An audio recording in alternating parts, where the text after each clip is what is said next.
Radio Edukasi Cerdas Santun dan Menghibur. Halo, apa kabar insan edukasi? Senang sekali di kesempatan siang hari ini saya Yuda Wijasinap saya kembali hadir menjumpai Anda tentu saja dalam program Sisi Cermat Sana Sini Cerdas Bermatematika. Dan tentu saja acara ini bisa Anda dengarkan melalui streaming di radioedukasi.kemdikbud.go.id ataupun juga melalui aplikasi Radio Edukasi. Dan Anda bisa juga menyaksikan tayangan ini melalui kanal YouTube Balai Besar Guru Penggerak Provinsi Daerah Istimewa Yogyakarta. Ya, di kesempatan siang hari ini tentu saja Sisi Cermat kembali hadir dan kita akan menghadirkan narasumber yang sangat hebat yaitu Ibu Estina Ekawati selaku Widya Iswara Ahli Madya BBGP DIY yang di siang hari ini juga sudah siap untuk berbagi ilmu terkait dengan matematika bernalar kritis melalui literasi numerasi. Dan tentu saja saya juga nanti akan ditemani oleh rekan moderator saya yang sudah siap juga, ada Mas Nurdin Damanik. Namun sebelumnya kita akan sapa dulu narasumber kita, ada Ibu Estina Ekawati. Halo, selamat siang Ibu Estina, apa kabar? Siang Mas Yuda, alhamdulillah sehat Mas. Oke, selamat datang di Radio Edukasi gitu ya. Kita berada di program Sisi Cermat Sana Sini Cerdas Bermatematika. Nah, siap ya Bu ya untuk berbagi ilmu di siang hari ini? Oke, siap ya. Dan yang pasti rekan moderator saya sudah siap juga, ada Mas Nurdin Damanik. Halo Mas Nurdin, apa kabar? Halo Mas Yuda, baik. Oke, sehat ya? Alhamdulillah sehat. Kali ini akan siap membantu untuk memandu untuk acara program ini, Sisi Cermat Sana Sini Cerdas Bermatematika. Siap. Oke, dan tentu saja acara ini sangat ditunggu-tunggu oleh pemirsa dan juga pendengar ya. Benar. Oke, baik. Langsung saja insan edukasi kita akan segera ikuti bersama program Sisi Cermat Sana Sini Cerdas Bermatematika dan akan dipandu oleh rekan saya Nurdin Damanik. Silakan. Baik, terima kasih Kak Yuda. Selamat siang insan edukasi dimanapun Anda berada. Kembali lagi di acara Sisi Cermat Sana Sini Cerdas Bermatematika. Nah, episode kali ini telah hadir di antara kita Widya Iswara, Ahli Madya di BBGP Provinsi Daerah Istimewa Yogyakarta. Beliau merupakan Ibu Estina Ekawati. Mari kita sapa Ibu Estina. Halo Ibu, Assalamualaikum. Waalaikumsalam Mas Nurdin. Sehat, apa kabar Mas? Bu? Alhamdulillah. Walaupun keadaan puasa tetap harus semangat ya Bu ya. Harus semangat. Baik Bu, siang ini kita akan membahas tentang bernalar kritis melalui literasi dan numerasi. Seperti yang kita ketahui nih Bu, literasi dan numerasi pada umumnya kan biasanya diartikan sebagai kemampuan atau keterampilan seseorang dalam membaca, menghitung, berbicara, dan memecahkan masalah dalam kehidupan sehari-hari. Gimana tanggapan dari Ibu Estina? Iya, dulu kalau misalnya nih, saya balik nanya nih sama Mas Nurdin. Wah, siap. Mas Nurdin dulu kalau ketemu matematika gimana tuh Mas? Wah, kebetulan saya dulu paling suka dengan matematika. Paling Ibu. suka, berarti salah orang nih nanyanya. Biasanya orang ketemu matematika susah gitu ya Mas Nurdin, karena mesti yang diingat adalah perkalian, pembagian, pengurangan, dan selanjutnya aljabar juga Ibu. Ya. Benar. Nah, akhir-akhir ini kan apalagi kalau ketemu soal cerita gitu ya Mas Nurdin, mesti siswanya ketika ketemu soal cerita, ditanya soal cerita oleh gurunya belum selesai menyampaikan soal, siswanya balik nanya nih Mas Nurdin, Bu ini dijumlah apa dikurang, kali apa dibagi gitu kan. Nah, itulah yang ingin kita ubah mindset itu kepada anak-anak gitu ya, sehingga ketika anak-anak mendapatkan pelajaran matematika itu sebenarnya mereka secara tidak langsung adalah untuk menyelesaikan permasalahan sehari-hari. Sebagai contoh, ketika anak-anak ditanya oleh gurunya 15.000 dibagi 5.000 sama dengan titik-titik. Nah, mungkin anak mikir kan, tapi coba kalau misalnya permasalahannya itu diubah ke kontekstual, ya, kontekstual. Misal, satu bungkus coklat harganya 5.000. Ya. Kalau kakak memiliki uang 15.000, berapa coklat yang bisa dibeli oleh kakak gitu. Benar. Kan? Nah, kira-kira mendapatkan dua pernyataan tadi, anak-anak lebih mudah menerima yang mana? Soal yang bentuk pertama apa soal yang bentuk kedua? Kalau saya sih yang kedua ya Bu ya, iya, apalagi membahas tentang coklat. Nyata ya Mas. Benar.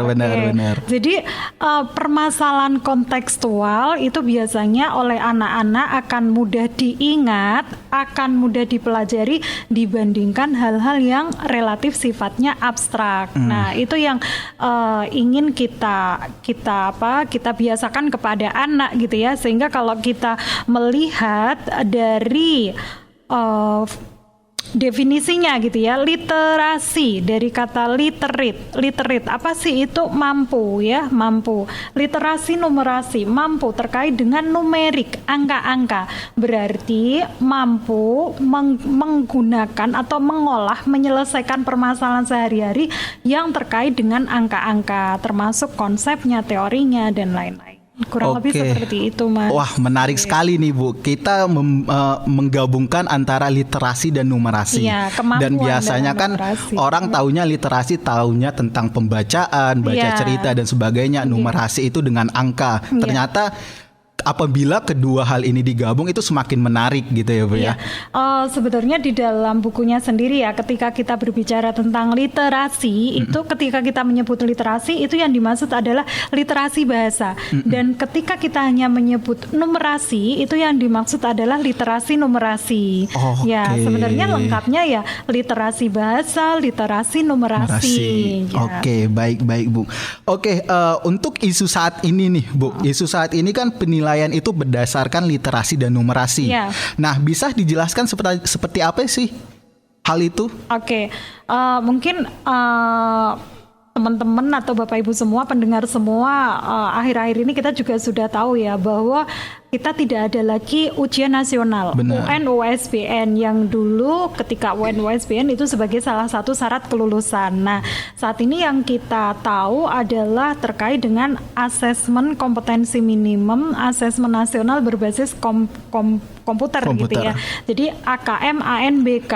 Nah, ini bukan lagi basisnya adalah mata pelajaran, dan ini sudah untuk yang tahun 2022 kemarin adalah pelaksanaan di tahun kedua, dan ini sifatnya dilakukan adalah bukan untuk kelulusan dan tidak dilakukan untuk masing-masing siswa, tetapi dilakukan untuk mengetahui bagaimana standar pendidikan di masing-masing satuan pendidikan terkait kemampuan literasi numerasinya.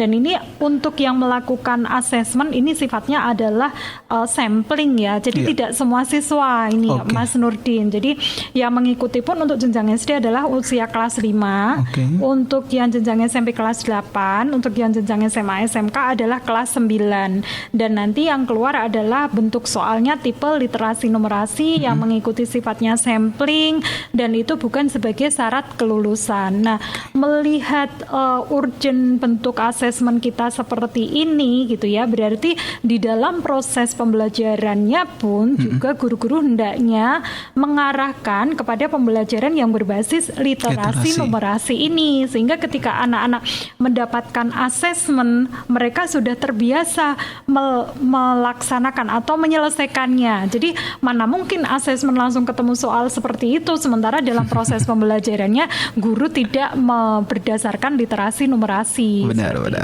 Terus kenapa harus literasi dan numerasi yang dibahas di ujian tersebut?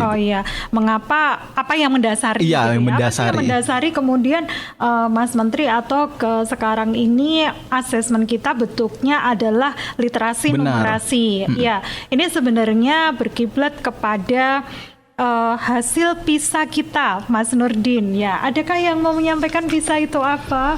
Ini ada. Saya coba ya Bu ya. Mas PISA Nurdin. itu mungkin hasilnya atau kepanjangannya Bu? Kepanjangannya. Kepanjangannya ya. PISA itu kalau tidak salah Program for International Student Ambassador. Benar nggak ya? Kurang tepat. Kurang tepat. Wah, berarti saya padahal kalau salah. tepat saya mau ngisi pulsa 25.000. Waduh, padahal saya lagi kurangan pulsa nih Bu. Jadi apa Bu sebenarnya PISA itu? PISA, ya, Program International of Student Assessment. Student Assessment. A-nya yang terakhir. Jadi ini adalah asesmen untuk siswa secara internasional. Program asesmen untuk siswa secara internasional, dan ini dilakukan untuk anak usia 15 tahun, Mas. Jadi tidak melihat jenjangnya ya. Tidak melihat dia jenjang SMP atau SMA, tetapi dia adalah dilihat dari usianya. Usia 15 tahun, bisa SMA, bisa SMP. Dan ini juga dilakukan secara sampling. Nah, dalam pelaksanaan PISA ini pun juga dasarnya adalah literasi numerasi, ditambah lagi adalah literasi finansial dan literasi sains. Hanya yang kita akomodir di dalam asesmen kita baru bentuk untuk literasi bahasa dan literasi numerasi, literasi matematikanya. Tetapi kalau dari PISA-nya sendiri aslinya adalah literasi, numerasi, sains, kemudian finansial. Nah, ini masih menjadi PR kita ya, bagaimana sebenarnya banyak ya Bu ya. Ya, mengenalkan literasi finansial kepada anak-anak. Nah, dari hasil PISA ini dilakukan 3 tahunan ya, 2015, 2018, harusnya dilakukan lagi 2021. Hanya kemudian karena pandemi, kemudian pelaksanaannya ditunda di 2022. Baru saja nih Mas, benar, di bulan Mei dan Juni. Nah, hasilnya belum keluar. Tetapi dari hasil pelaksanaan di 2 periode terakhir, 2015-2018, ternyata hasil kita itu turun. Dari setiap periode itu kan fokus analisisnya kan tertentu ya. Misal 2018 itu adalah fokusnya bahasa. Nah, ternyata hasil kita itu skornya turun, tetapi rankingnya naik. Dan kita 10 besar. Dari bawah. Dari bawah, padahal saya itu tadi udah dulu. Nah, itulah salah satu yang mendasari Mas Menteri, kemudian Mas Menteri kita yang baru ini ya, dari hasil PISA tersebut kemudian membuat beberapa program kegiatan untuk pendidikan kita. Salah satunya adalah terkait standar penilaian global. Jadi standar asesmen kita pun juga mengarah ke bentuk asesmen global tersebut. Asesmen PISA mengacu bentuknya adalah literasi numerasi. Jadi anak-anak sebisa mungkin konsep matematika, pembelajaran matematika tidak hanya sekedar konsepnya, rumusnya, tetapi bagaimana menggunakan itu untuk memecahkan dalam kehidupan sehari-hari. Nah, ini tentunya akan lebih melekat kepada anak, akan lebih misalnya contoh tadi Mas, kita naik lift nih ke lantai 2 ya. Di situ ada tulisan maksimal 9 orang. Nah, di situ kan kosong, kita 3 orang. Oke, hore gitu ya. Tetapi mungkin ketika di lift itu di dalamnya sudah ada katakanlah 7 orang ya. Mungkin di antara kita bertiga, siapa nih yang mau masuk, siapa nih yang mau di luar, karena di situ tertulis jelas maksimal 9 orang. Atau ada lagi maksimal 1.500 kilo ya. Terus kita nih, siapa nih yang mau tinggal di luar? Nah, itu juga lebih nyata kan. Padahal di situ tidak lain kita juga belajar terkait penjumlahan, perkalian, tetapi dengan pembahasan dikaitkan dalam permasalahan sehari-hari ini anak-anak lebih membekas, lebih menarik, lebih bermakna bagi mereka. Nah, itu yang akan kita kuatkan di dalam proses pembelajaran kita. Salah satunya adalah dari adopsi standar penilaian global. Nah, kita mengadopsi penilaian itu melalui pelaksanaan AKM ANBK, sehingga dalam penilaiannya juga kita mengacu pada literasi numerasi, dan ini bukan dijadikan sebagai syarat kelulusan. Oke, Ibu, apakah ada peraturan khusus nih yang mengatur tentang kompetensi literasi dan numerasi ini untuk guru? Iya, nah ini ya, kita ingin siswanya literate literate. Nah, bukan berarti gurunya juga tidak lepas dari literate itu, Mas. Nah, sementara ini terkait dengan literasi numerasi guru diatur di dalam Perdirjen ya, Perdirjen nomor 340 BHK 0103 2022 tentang kerangka kompetensi literasi dan numerasi bagi guru. Monggo Bapak Ibu guru saat ini langsung googling ya. Langsung Google gini, Perdirjen tentang literasi numerasi guru. Jadi jangan hanya yang dikejar itu literasi numerasinya siswa, tapi gurunya sendiri juga harus literate. Apa sih yang menjadi standar saya untuk dikatakan literasi bahasa? Apa yang menjadi standar guru dikatakan literasi numerasi? Barulah nanti kita dengan sendirinya akan menyampaikan kepada siswa, akan mengalir ke siswa. Jadi mana mungkin siswa akan berhasil secara literasi numerasi tanpa diawali dari gurunya sendiri. Benar. Wah, semakin menarik ya Insight Edukasi pembahasan kita kali ini. Tunggu dulu. Setelah jeda pariwara berikut ini akan kita bahas lebih lanjut ya. Jadi jangan kemana-mana, tetap di Sisi Cermat, sana sini cerdas bermatematika. penggerak. Bapak Ibu guru hebat, Balai Besar Guru Penggerak Daerah Istimewa Yogyakarta memiliki Radio Edukasi BBGP DIY. Anda ingin tahu informasi tentang implementasi kurikulum merdeka? Ada. Informasi tentang sekolah penggerak dan guru penggerak ada juga. Informasi tentang pemanfaatan platform Merdeka Mengajar ada nggak ya? Tentu ada dong.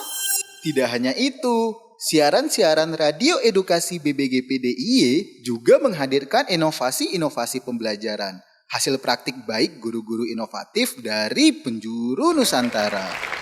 Wah, menarik tuh. Gimana kita bisa dengerin siaran Radio Edukasi BBGP DIY? Dari genggaman tangan kita. Hey, maksudnya?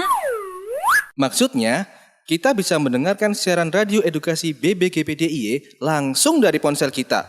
Caranya, cari aplikasi Radio Edukasi di Google Play Store, lalu install di ponsel. Kalau sudah, kita bisa mendengarkannya kapanpun dan di mana saja. Dan siaran Radio Edukasi BBGP DIY juga bisa didengarkan di Pramban atau browser. Alamatnya radioedukasi.kemdikbud.go.id. Sip, informasinya sudah lengkap. Tunggu apa lagi? Yuk, semangat bergerak memperkaya diri dengan wawasan dari Radio Edukasi BBGP DIY. Radio Edukasi BBGP DIY, cerdas, santun, dan menghibur.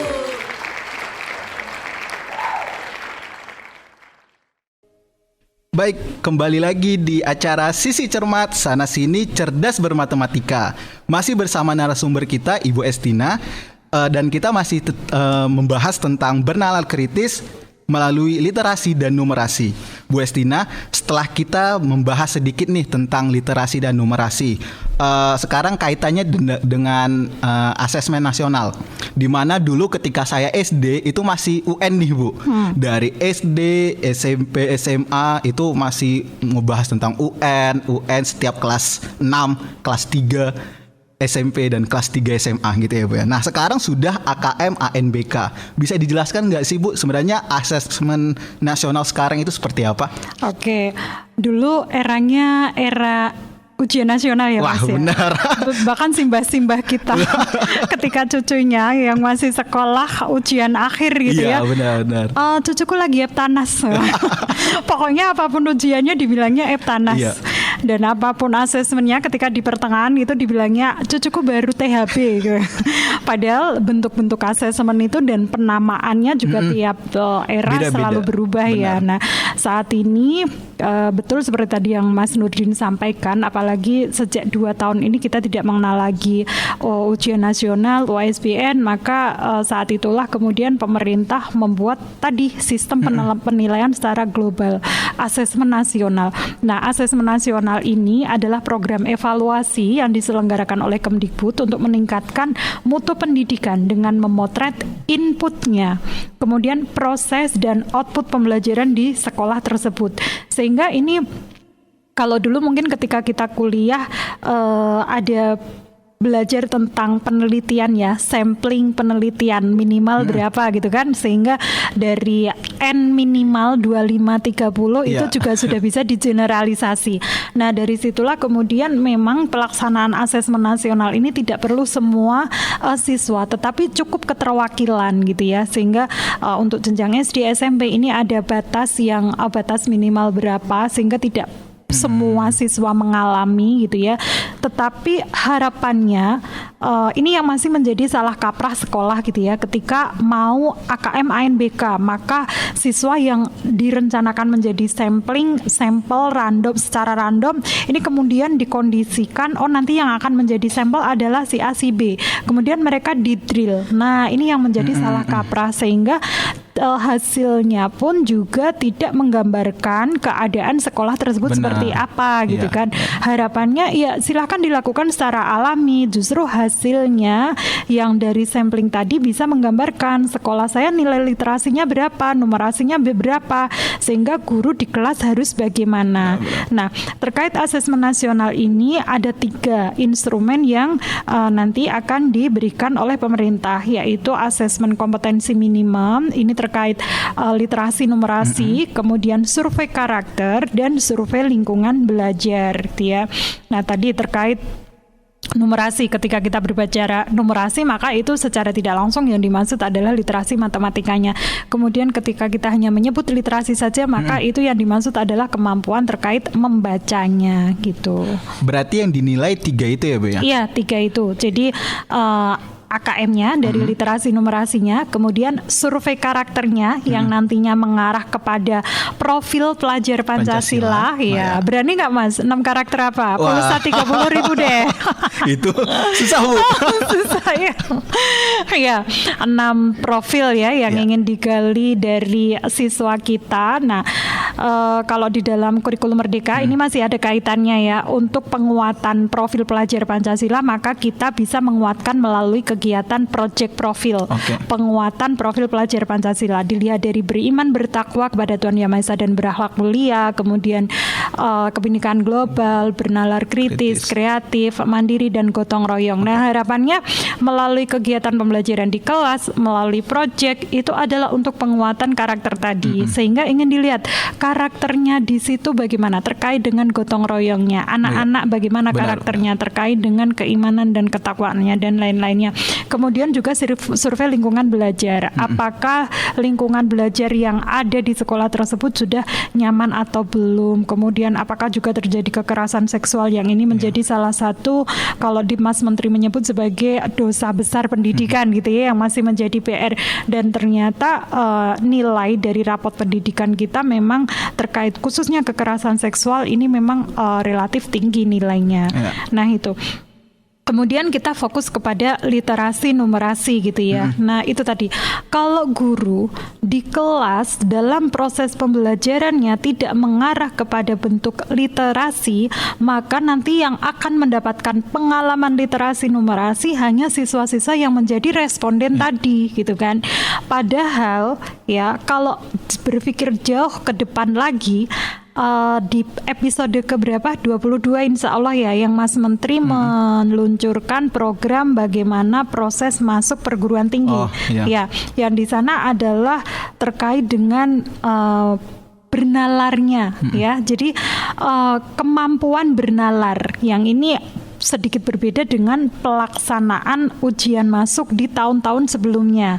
Nah, kalau mau jauh ke depan di kelas ya, guru tidak melakukan pembelajaran berdasarkan literasi numerasi tersebut, maka juga nanti ketika masuk perguruan tinggi anak-anak akan terkaget-kaget. Apalagi ketika pelaksanaan literasi numerasinya itu hanya fokus untuk siswa yang akan menjadi sampling saja.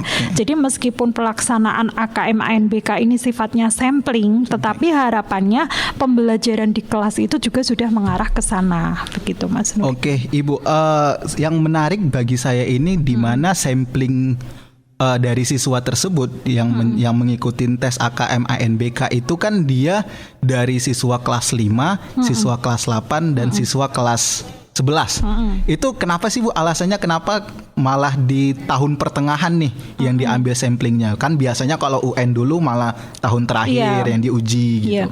Karena sekali lagi AKM ANBK ini bukan sebagai syarat kelulusan ya.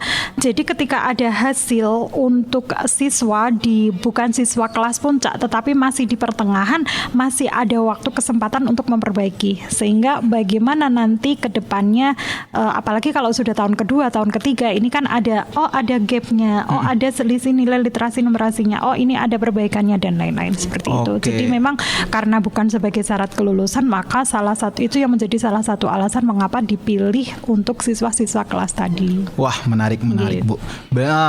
Sekarang kita mungkin beralih ke kontennya, Bu. Konten di mana asesmen nasional ini kan pasti ada literasi dan numerasi. Nah, itu sebenarnya dari konten tersebut itu apa sih isi dari materi literasi itu, Bu? Oke. Untuk literasi sendiri terkait kontennya ini ada teks informasi dan teks sastra. Informasi, contohnya apa nih Mas Nurdin? Informasi mungkin tata cara membuat kue. Benar nggak, Bu? Benar ya. Step-stepnya. Iya, step-stepnya. Benar. Ya. Misal kalau dulu ya pertanyaannya satu gelas 1 sama dengan 200 gram, 1X sama dengan 200 liter, 2X sama dengan berapa liter gitu kan. Tetapi kemudian permasalahan itu kita kontekstualkan. Misalnya dengan kasus cerita masih terkait tadi bagaimana membuat agar-agar nih. Ya, agar-agar perlu berapa gelas air. Untuk satu resep perlu berapa gram gula. Nah, kemudian untuk membuat sekian resep perlu berapa. Kan sebenarnya dalam proses berpikirnya pada hasil akhirnya kan sama ya.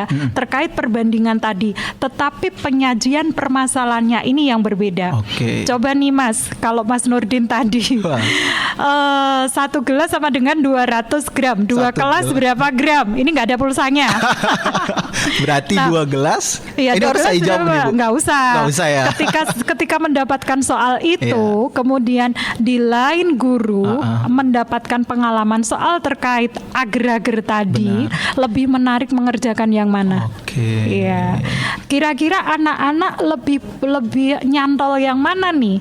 Nah, berarti lebih ke kehidupan sehari-hari juga ya, Bu ya. Jadi menggunakan konsep, gagasan, ide, fakta dari terkait dengan konsep matematika itu tadi untuk penyelesaian sehari-hari. Gitu. Nah, terkait dengan kontennya sendiri kembali ke konten ya. Kalau untuk membaca tadi adalah teks informasi, teks sastra gitu ya. Teks sastra sendiri seperti ada puisi, novel dan lain-lain gitu ya. Kemudian informasi ya terkait informasi seperti radio edukasi ada di mana bla bla bla. Itu kan sebagai satu stimulus nanti, satu stimulus. Nah, pertanyaannya nanti dikaitkan. Kemudian numerasi. Nah, untuk konten numerasi ini sendiri ini ada aljabar, bilangan, geometri, pengukuran data dan ketidakpastian. Kemudian untuk apa lagi? Mau bertanya apa lagi? Itu konten-kontennya sih, Bu. Saya masih penasaran dengan konten. Ya itu tadi kalau untuk numerasi ini dibedakan menjadi konten aljabar, bilangan, geometri, pengukuran, data dan ketidakpastian. Nah, yang menarik nih Mas, kalau data dan ketidakpastian dulu ketika bicara tentang data, materi data, statistika ini kali ya. Statistika. Dulu soal dari gurunya gimana tuh? Biasanya data mungkin dalam satu sekolah terdapat 30 siswa di antaranya dan nilai matematika gitu. Nilai rata-ratanya gitu nilai ya. Rata-rata mediannya berapa? Betul. Ini yang menjadi PR nih ya bagi Bapak Ibu guru, membuat stimulus terkait data ketidakpastian itu sangat banyak sekali. Jadi misalnya nih, data penghasilan Blackpink dalam kan lagi kemarin baru konser tuh. Kira-kira dapat penghasilan berapa? Nah, itu anak-anak lebih tertarik dibandingkan data nilai matematika tadi. Padahal kan sebenarnya yang ditanyakan mau sama. Sama yang ditanyakan. Sama konsepnya. Nah, tapi dikaitkan dengan kehidupan sehari-hari. Misalnya nih, marketplace yang paling banyak pengunjungnya. Paling pengunjungnya untuk saat ini apa? Ya, akhirnya kan anak-anak jadi tahu. Oh, ada toh marketplace Shopee, Tokopedia. Akhirnya menyebut merek ini. Ya, nggak apa-apa ya, nggak apa-apa. Ayo Shopee dan Tokopedia silakan bayar ke kita. Dibandingkan tadi ukuran sepatu, tinggi badan gitu. Kalau tahu ukuran sepatu, apakah membeli? Saya 43 Bu. 37 aja.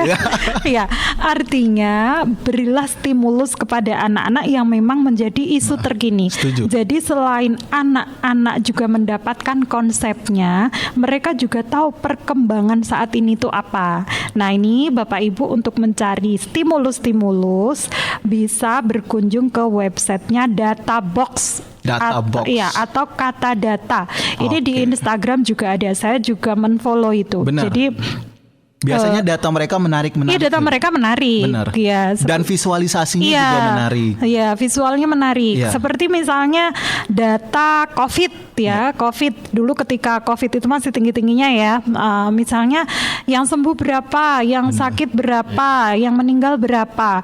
Itu juga bisa menjadi isu dan menjadi stimulus sehingga anak-anak pun saat ini ternyata angkanya naik ya. Ini yang sembuh ternyata juga lebih banyak ya. Itu kan ada motivasi sendiri, ada tambahan ilmu sendiri bagi anak. Dibandingkan tadi yang datanya stimulusnya hanya lingkup internal mereka. Dengan demikian maka sudah paslah ketika guru pun juga diatur terkait dengan kemampuan literasi numerasinya. Sama-sama mau paling banyak berapa, paling tinggi berapa, paling rendah berapa, selisihnya berapa, rata-ratanya berapa. Tetapi dengan kasus yang sedemikian kompleks, kasus yang sedemikian nyata, harapannya anak-anak lebih kritis lagi gitu. Wah, semakin menarik nih Bu pembahasan kita kali ini. Tapi kayaknya kita harus jeda dulu nih Bu. Siap. Karena harus ada yang lewat terlebih dahulu. Jadi silakan. Insan Edukasi jangan kemana-mana ya. Tetap di Sisi Cermat, sana sini cerdas bermatematika. Namanya Arya, cita-citanya pengacara. Kalau ini namanya Arsi, cita-citanya jadi musisi. Tapi kalau sedang kuliah, Arya malu bicara. Dan Arsi kalau udah main game, dia jadi malas berlatih. Arya takut jadi bahan tertawa. Kalau Arsi bisa ngegame sampai pagi. Hei Arya, hei Arsi, kalau kamu jadi lebih berani dan disiplin, bisa jadi itu kamu. Mereka pun sadar harus berubah. Arya mulai berani bicara dan Arsi lebih rajin berlatih. Untuk meraih cita-cita, kita harus berani berproses dan disiplin.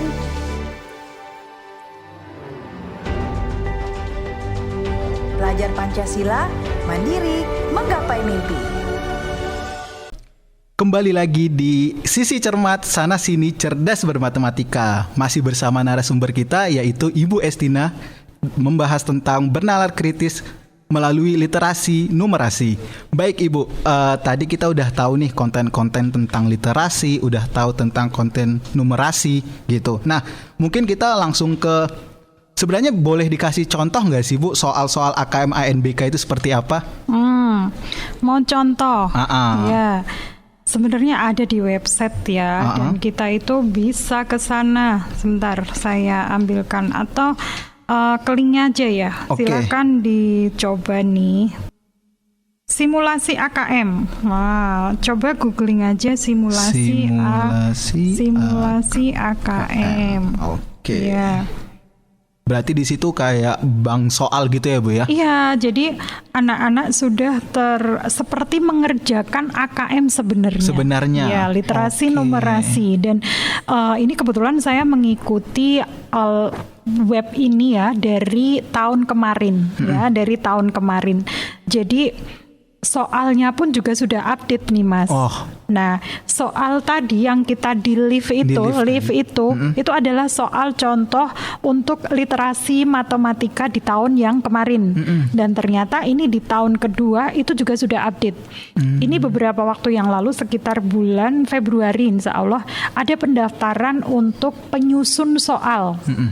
Ternyata kepentingannya adalah untuk membuat bank-bank soal seperti ini. Jadi nih Bapak Ibu Guru, kalau ada kesempatan-kesempatan seperti ini, silahkan dimanfaatkan gitu ya. Iya, benar. Ya, selain kita juga update ya, juga update informasi, update diri gitu ya. Kita sendiri juga punya pengalaman bagaimana mengembangkan soal gitu kan. Nah, itu nanti ketika Bapak Ibu googling ya, ini pusmendit.kemdikbud.go.id ya. Ini untuk linknya /an/simulasi_AKM. Kalau ketinggalan googling aja simulasi AKM, bener ya Bu? Iya, pokoknya kalau ketinggalan googling aja di sana. Nanti kita informasikan Bu, linknya ya. Benar. Nah, di sana ada soal mau yang literasi, numerasi, mau jenjang apa, SD, SMP, SMA gitu kan.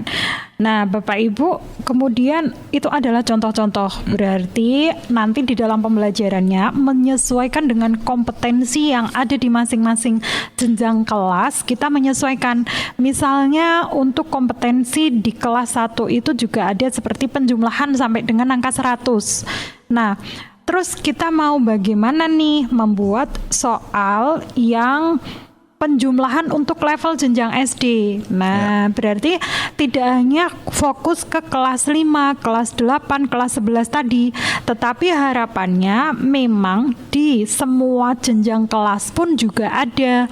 Karena ini yang ingin dibiasakan melalui AKM kelas. Benar. Gitu, Mas. Dulu kalau ujian biasanya bentuk soalnya apa nih Mas Nurdin? Tergantung mata pelajarannya Bu. Oke. Kalau matematika biasanya, kan banyak tuh dari soal yang paling mudah, terus sampai soal ke biasanya kalau kita sebut HOTS ya Bu ya, high order thinking skill. Nah itu yang paling susah itu. Tapi kalau bentuknya? Bentuknya ya. Gimana dulu nih Bu bentuknya? Bentuk soalnya pilihan ganda. Pilihan ganda. Ya, pilihan ganda atau isian singkat. Kalau saya esai mungkin saya angkat tangan sih. Isian singkat atau uraian ya. Nah, ya. Kalau pilihan ganda enak ya. Ngitung benih. UN kalau nggak salah pilihan ganda semua. UN saya semua. Pilihan ganda. Nah ini di asesmen nasional kita bentuk soalnya itu bermacam-macam pilihan, dan itu memang mengacu juga kepada panduan pembelajaran dan asesmen.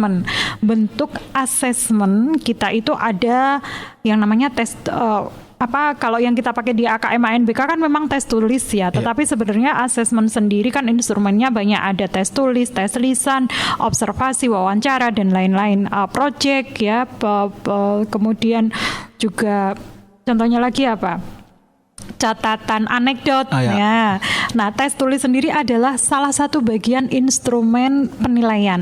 Kemudian kalau dulu kita hanya mengenal sebatas pilihan ganda, isian singkat uraian maka di dalam AKM ANBK nanti anak-anak akan mendapatkan pengalaman menyelesaikan soal bentuknya adalah pilihan ganda kompleks. Kemudian menjodohkan ya, benar salah, ya tidak, setuju tidak setuju. Kemudian juga ada drop down. Nah, kemudian juga ada jelas pilihan ganda tadi ada, isian singkat ada, dan uraian juga ada. Jadi pengalaman anak-anak akan lebih banyak lagi. Benar.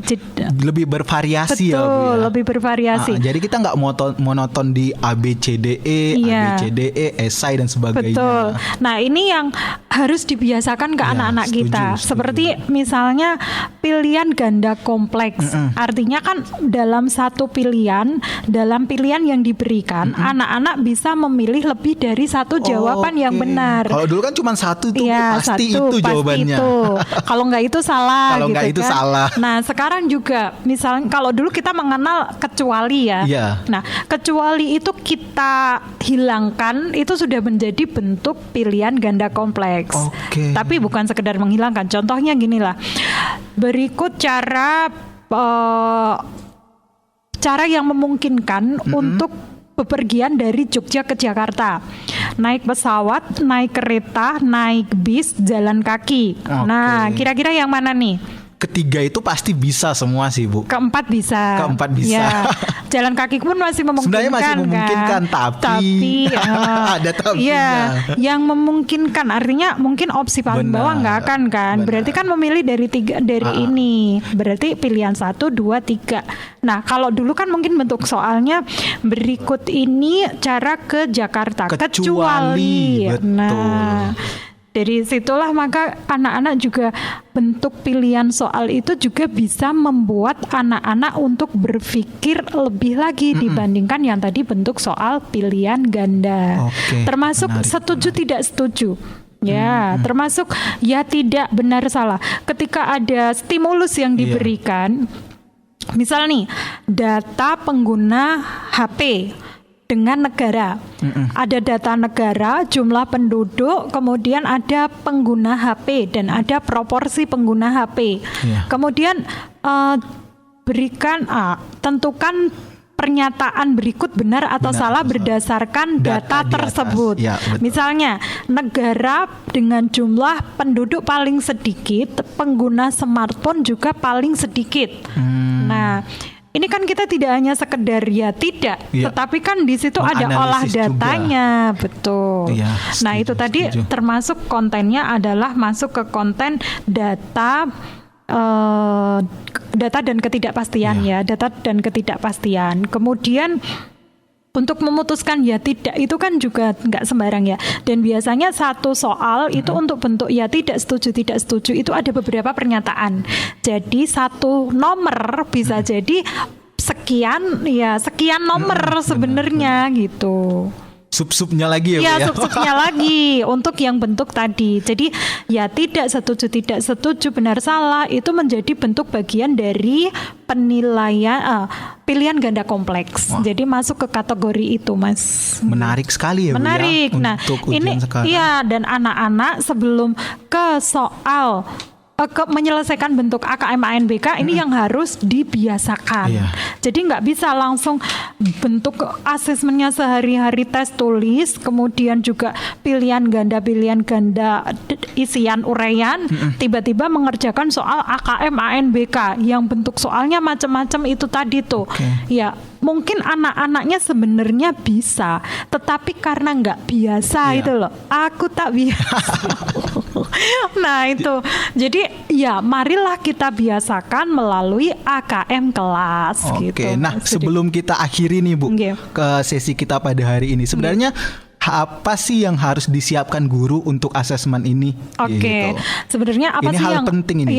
Sebenarnya apa sih yang harus disiapkan guru terkait dengan mungkin lebih tepatnya isu literasi numerasi ini ya, untuk asesmen yang dasarnya literasi numerasi.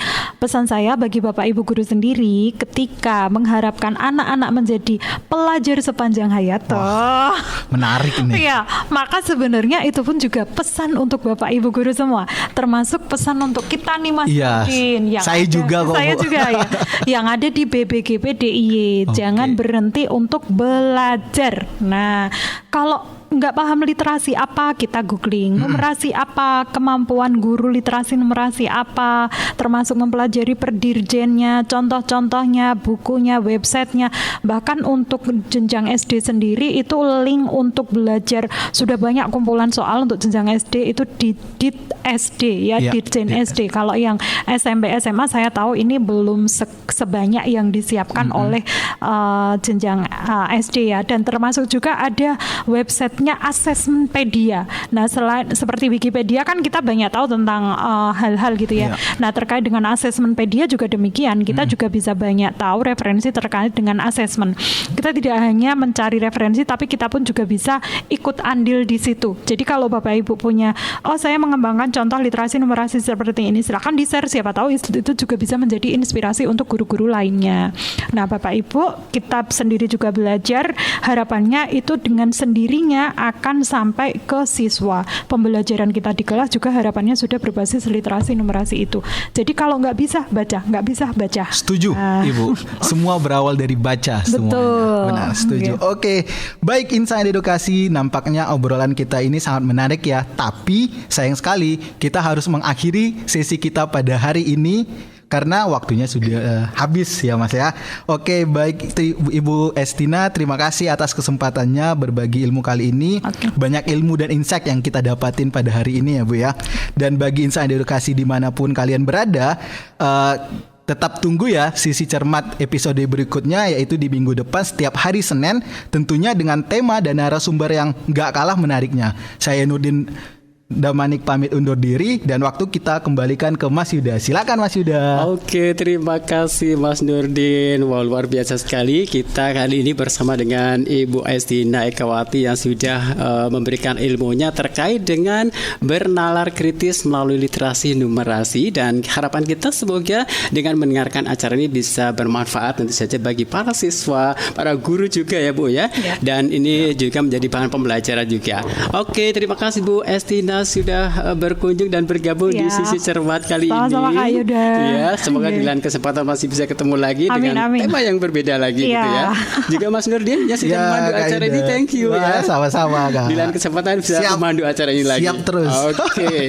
Baik, inserkasi demikian tadi program Sisi Cermat. Sana sini cerdas bermatematika baru saja kita ikuti bersama. Dan saya ingatkan bahwasannya acara ini bisa Anda dengarkan melalui streaming di radioedukasi.kemdikbud.go.id ataupun juga melalui aplikasi Radio Edukasi, dan Anda bisa menyaksikan acara ini melalui kanal YouTube Balai Besar Guru Penggerak Provinsi Daerah Istimewa Yogyakarta. Dan kita ketemu lagi minggu depan, tentu saja hanya di Radio Edukasi, cerdas, santun, dan menghibur. Sampai jumpa.